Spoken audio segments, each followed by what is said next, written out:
देखो भाई देखो, ध्यान से देखो, इसी को कहते हैं डिफेंडर से उतर के टेम्पल में बैठना। डिफेंडर से आप उतरिएगा बाबा, आज जाके टेम्पो में बैठिएगा तो हमको दिक्कत होगा। अरे हाँ भैया हाँ, आप बिल्कुल सही देखे हैं। खेसारी जी को तो पहला ही पता था कि डिफेंडर से उतर के सीधा टेम्पो में बैठेगी।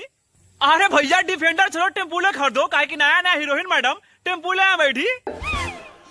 बहुत अच्छा लगेगा। आपको भी नया नया हीरोइन मैडम को घुमाना है तो फटाफट टेम्पल खरीदो, काहे कि नया नया हीरोइन मैडम डिफेंडर से उतर के सीधा टेम्पल में बैठेगी। नाम टेम्पल है पर पावर ट्रम्प से कम नहीं। अरे भैया खेसारी तो भल भविष्यवाणी किए हैं। अरे इनका भविष्यवाणी का तो टाइम ही नहीं लगा और काजल अगवानी फट से टेम्पुले में बैठ गई है। अरे मानना पड़ेगा भैया खेसारी, आप तो भी सोच ही लिए हैं कि हीरोइन लोगों को डिफेंडर से उतार ही देना है। ये भी लाठी लेके आवा। आपको तो पता होवे करेगा भैया। अरे काजल अगवानी के खेसारी के साथ काम मिल रहा था तो बहुत बढ़िया थे खेसारी। अरे आज काम नहीं मिल रहा है तो बहुत खराब है खेसारी।